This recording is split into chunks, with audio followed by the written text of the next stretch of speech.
गांव का नाम धोरिया था। नक्शे में ढूंढो तो उंगली फिसल जाए। सीमा इतनी पास थी कि रात को हवा के साथ गोलियों की आवाज भी गांव तक आ जाती थी। यहां लोग डर से नहीं, डर के साथ जीना सीख चुके थे। बच्चे सवाल नहीं पूछते थे, बूढ़े जवाब नहीं देते थे, और माएं हर रात सोने से पहले बस एक ही दुआ मांगती थी, सुबह सब सही हो। उसी गांव में रहता था समीर। उम्र 20 साल, चेहरा उम्र से बड़ा, आंखें जैसे हर वक्त किसी फैसले की तैयारी में। उसके घर में दो ही लोग थे, वह और उसकी मां शांति देवी। पिता की यादें घर में नहीं थीं। कहते थे सीमा पर ठेकेदारी के काम में गए थे। एक दिन गए और फिर कभी नहीं लौटे। उस दिन के बाद शांति देवी ने रंगीन कपड़े पहनना नहीं छोड़ा, लेकिन हंसना जरूर छोड़ दिया। हर सुबह शांति देवी अंधेरे में उठती, चूल्हा जलाती, समीर के लिए 2 सूखी रोटियां, थोड़ी सी सब्जी या कभी सिर्फ नमक, फिर निकल जाती। उन घरों में जहां उसके हाथों की जरूरत थी लेकिन उसकी इज्जत की नहीं। बर्तन, फर्श, कपड़े और बदले में कुछ सिक्के।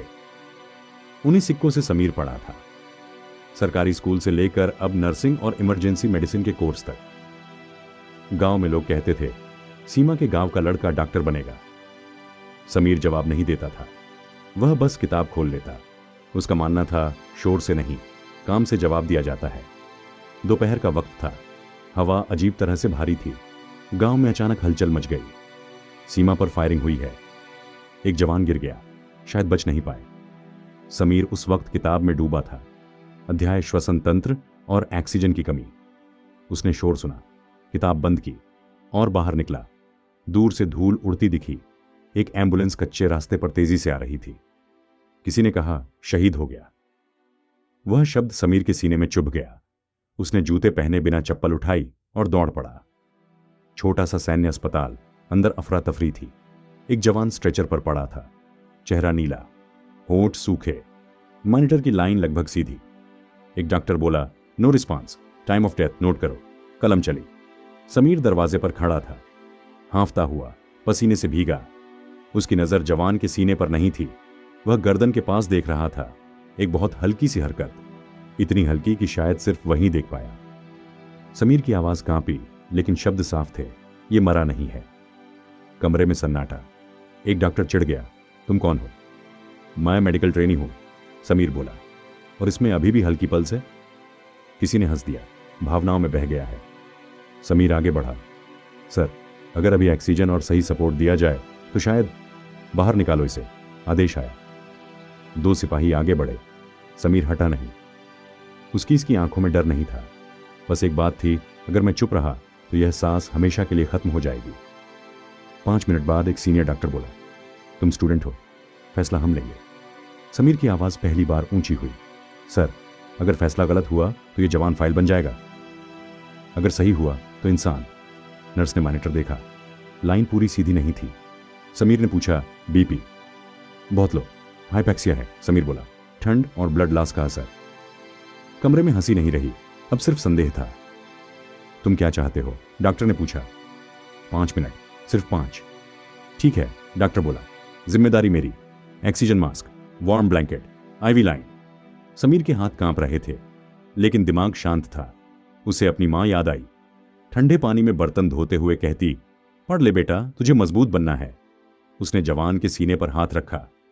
सीपीआर नहीं, वह बोला, सपोर्टिव रेस्पिरेशन। मॉनिटर हिला। बीप, नर्स ने घबराते हुए कहा। सर, बीपी थोड़ा ऊपर गया। 2 मिनट बाद जवान के होंठ हिले। डॉक्टर ने स्टेथोस्कोप लगाया, फिर आवाज बदली, हार्ट एक्टिव है। कमरे में किसी ने कुर्सी पकड़ ली, किसी की आंखें भर आई। जिसे मरा घोषित कर दिया गया था वह सांस ले रहा था। समीर पीछे हटा, घुटने कमजोर पड़ गए। बाहर भीड़ थी। अफसर, अफसर, जवान, गांव वाले। एक मेजर अंदर आया और पूछा, किसने कहा था कि यह जिंदा है? नर्स ने इशारा किया। मेजर बोला, तुम डॉक्टर नहीं हो? तो समीर ने बोला, अभी नहीं सर। तो किस हक से दखल दिया? समीर ने कहा, सर अगर दखल नहीं देता तो आप अभी एक फाइल बंद कर रहे होते। कमरा चुप। नाम पूछा गया। पढ़ाई, पृष्ठभूमि। समीर बोला, सीमा के गांव से हूं, मां घरों में काम करती है। कुछ चेहरे और सख्त हो गए। गांव में खबर पहुंची, तेरा बेटा सेना के अस्पताल में है। शांति देवी का हाथ कांप गया, प्लेटेट गिर गई। वह नंगे पांव दौड़ी। अस्पताल में समीर को देखा, चारों तरफ वर्दी। उसने डरते हुए पूछा, क्या किया तूने? मां ने कुछ नहीं कहा, बस उसकी कलाई पकड़ ली। जांच चली, बहसें हुई। अंत में फैसला आया, समीर पर कोई कार्रवाई नहीं होगी, बल्कि उसे विशेष सम्मान और पूरी छात्रवृत्ति मिलेगी। मां ने कागज छुए, अब मुझे काम पर नहीं जाना पड़ेगा।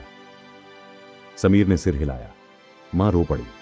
कुछ महीनों बाद समीर अब डॉक्टर बनने की राह में था, लेकिन सिर्फ डिग्री के लिए नहीं। वह जान चुका था सिस्टम जरूरी है, लेकिन जब सिस्टम रुक जाए तो किसी इंसान का आगे बढ़ना भी जरूरी होता है। दोस्तों, अगर आपको यह कहानी पसंद आई हो तो वीडियो को लाइक करके हमारे YouTube चैनल को सब्सक्राइब जरूर करें